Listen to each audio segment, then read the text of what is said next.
Hi friends, welcome back to my channel. ಎಲ್ಲರೂ ಹೇಗಿದ್ದೀರಾ? ಚೆನ್ನಾಗಿದ್ದೀರಾ ಅಂತ ಅಂದ್ಕೊತೀನಿ. ಇದು ಶುಕ್ರವಾರದ ಲಾಗ್.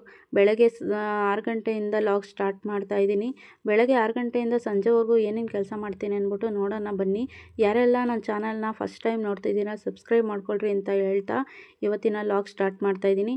ಬೆಳಗ್ಗೆ ಎದ್ದು ಬಾಗಿಲು ಕಸ ಎಲ್ಲ ಹೊಡೆದು ಬಾಗಿಲಿಗೆ ನೀರು ಹಾಕಿ ಅಡುಗೆ ರೆಡಿ ಮಾಡೋಣ ಅಂತ ಅಂದ್ಬಿಟ್ಟು ಬಂದೆ. ಹುಳಿಕಾಳು ಸಾಂಬಾರು ಮಾಡೋಣ ಅಂತ ಅಂದ್ಬಿಟ್ಟು ಹುಳಿಕಾಳು ಸಾಂಬಾರು ಮಾಡಿ ನಮ್ಮ ಮನೆಯವ್ರಿಗೆ ಲಂಚ್ ರೆಡಿ ಮಾಡಿ ನೋಡಿ ಹೋಗ್ತಾವ್ರೆ. ಅದಾದಮೇಲೆ ನಮ್ಮ ಮನೆಯವ್ರು ಹೋದಾದ್ಮೇಲೆ ನೀಟಾಗಿ ಒಳಗಡೆಯಿಂದ ಎಲ್ಲ ಕಸ ಹೊಡಿತಾ ಇದ್ದೀನಿ ನೋಡಿ. ಕಸ ಎಲ್ಲ ಹೊಡೆದಾದ್ಮೇಲೆ ನನ್ನ ಮಗಳು ಹೊಡಿ ಅಂತ ಹೇಳಿದ್ಕೆ ನನಗೆ ಬರೋಲ್ಲ ಕಣಮ್ಮ ಅಂತ ಹೇಳಿದ್ಲು. ಅದಕ್ಕೋಸ್ಕರ ನಾನೇ ಕಸ ಎಲ್ಲ ಗುಡಿಸಿ ಒಂದು ಸ್ವಲ್ಪ ನಮ್ಮ ಗಿಡದಲ್ಲಿ ಕನಕಾಂಬರ ಹೂವು ಬಿಟ್ಟಿದ್ದು ವೇಸ್ಟ್ ಆಗ್ತವೆ ಅಂತ ಹೇಳ್ಬಿಟ್ಟು ನಾಳೆ ವಾರ ಇರೋದ್ರಿಂದ ಬಿಡಿಸೋಣ ಅಂತ ಹೇಳ್ಬಿಟ್ಟು ನೋಡಿ ಬಿಡಿಸ್ತಾ ಇದ್ದೀನಿ. ಅದಾದಮೇಲೆ ಸ್ವಲ್ಪ ಬ್ಯಾಂಕ್ ಹತ್ರ ಕೆಲಸ ಇತ್ತು. ಬ್ಯಾಂಕ್ ಹತ್ರ ಹೋಗೋಣ ಅಂತ ಅಂದ್ಬಿಟ್ಟು ರೆಡಿಯಾಗಿ ಬ್ಯಾಂಕ್ ಹತ್ರ ಹೋಗ್ತಾ ಇದ್ದೀನಿ ನೋಡಿ. ಗಾಡಿಯಾಗಿ ಹೋಗ್ತಾ ಇದ್ದೀನಿ ನೋಡಿ. ನಮ್ಮ ಮನೆಯಿಂದ ಸ್ವಲ್ಪ ಒಂದು 3 ಕಿಲೋಮೀಟ್ರ್ ಇರ್ಬೋದು ಅಷ್ಟೇ ಬ್ಯಾಂಕು. ಬೇಗ ಹೋಗಿ ಬೇಗ ಬಂದುಬಿಡ್ಬೋದು ನೋಡಿ. ಬಂದೆ ಬ್ಯಾಂಕ್ ಹತ್ರ. ನನ್ನ ಮಗ ಇಲ್ಲಿ ಬೇಡ ಕಣಮ್ಮ, ಸ್ವಲ್ಪ ಮುಂದೆ ಬಿಡು, ಗಾಡಿ ಪಾಡಿ ಓಡಾಡ್ತವೆ ಅಂತ ಹೇಳ್ದ. ಸೊ ಅದಕ್ಕೋಸ್ಕರ ಸ್ವಲ್ಪ ಮುಂದೆ ಬಿಟ್ಟಾದಮೇಲೆ ಬ್ಯಾಂಕಿಗೆ ಹೋಗಿ ನಮ್ಮ ಮನೆಯವ್ರದ್ದು ಪಾಸ್ಬುಕ್ ಎಂಟ್ರಿ ಮಾಡ್ಸೋಣ ಅಂತ ಅಂದ್ಬಿಟ್ಟು ನೋಡಿ ಎಂಟ್ರಿ ಮಾಡ್ಸೋಕೆ ನಿಂತಿದ್ದೀನಿ.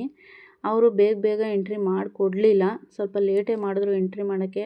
ಎಂಟ್ರಿ ಎಲ್ಲ ಮಾಡಿಸ್ಕೊಂಡು ಸ್ವಲ್ಪ ಸೇಲಿಗೆ ಬಂದು ನನ್ನ ಮಗ ಅಮ್ಮ ನನಗೆ ಜಾಮಿಟ್ರಿ ಬೇಕು ಅಂತ ಹೇಳ್ದ. ಅದಕ್ಕೋಸ್ಕರ ಜಾಮಿಟ್ರಿ ಕೊಡ್ಸೋಣ ಅಂತ ಹೇಳ್ಬಿಟ್ಟು ನೋಡಿ ಇದೇ ಸೇಲಿಗೆ ಬಂದು ಅದಾದಮೇಲೆ ಅಮ್ಮ ಯಾವ್ದು ಚೆನ್ನಾಗಿತ್ತು ನೋಡಮ್ಮ ಅಂತ ಕೇಳ್ದ. ನಾನು ನಿನಗಿಷ್ಟ ಆದಿದ್ದು ತಗೊಳಪ್ಪ ಅಂತ ಹೇಳಿ ಅಂದೆ. ಅವನು ತಗೊಂಡ ಅವ್ನಿಗಿಷ್ಟ ಆದದ್ದು. ಆಮೇಲೆ ತಗೊಂಡು ಮನೆ ಹತ್ರ ಬರ್ತಾಯಿದ್ದೀವಿ ನೋಡಿ. ಏನಿಲ್ಲ, ಮಳೆ ಬರೋಂಗಾಗಿತ್ತು, ಮಳೆ ಏನು ಬರಲಿಲ್ಲ. ಸೊ ಮನೆ ಹತ್ರ ಬಂದಾದಮೇಲೆ ಸ್ವಲ್ಪ ಪೈರಲ್ಲಿ ಕಸ ಇತ್ತು. ಕಸ ಕೀಳೋಣ ಅಂತ ಅಂದ್ಬಿಟ್ಟು ಕೀಳ್ತಾಯಿದ್ದೀನಿ ನೋಡಿ. ಮೇಕೆನ ಆ ಕಡೆ ಲೇಔಟಲ್ಲಿ ಕಟ್ಟಿದ್ದೀನಿ ಮೇಯ್ಲಿ ಅಂತ ಹೇಳ್ಬಿಟ್ಟು ನಾನು ಕುತ್ಕೊಂಡು ಇನ್ನೇನು ಮಾಡೋದು ಅಂದ್ಬಿಟ್ಟು ಸ್ವಲ್ಪ ಕಸ ಇತ್ತು ಅಲ್ಲಿ ಕೀಳೋಣ ಅಂದ್ಬಿಟ್ಟು ಕಿತ್ತು ಮೇಕೆ ಎಲ್ಲ ಒಳಗೆ ಕಟ್ಟಿ ಫ್ರೆಶ್ ಅಪ್ ಆಗಿ ನೋಡಿ ಈಗ ಮುಖ ತೊಳ್ಕೊಂಡು ಬಂದೆ. ಓಕೆ ಫ್ರೆಂಡ್ಸ್, ನಾನು ವಿಡಿಯೋನ ಇಲ್ಲಿಗೆ ಎಂಡ್ ಮಾಡ್ತಾಯಿದ್ದೀನಿ. ಈ ವಿಡಿಯೋ ಸ್ವಲ್ಪನಾದರೂ ಇಷ್ಟ ಆದರೆ ಲೈಕ್ ಮಾಡಿ, ಶೇರ್ ಮಾಡಿ, ಸಪೋರ್ಟ್ ಮಾಡಿ, ಸಬ್ಸ್ಕ್ರೈಬ್ ಮಾಡಿ. Thank you.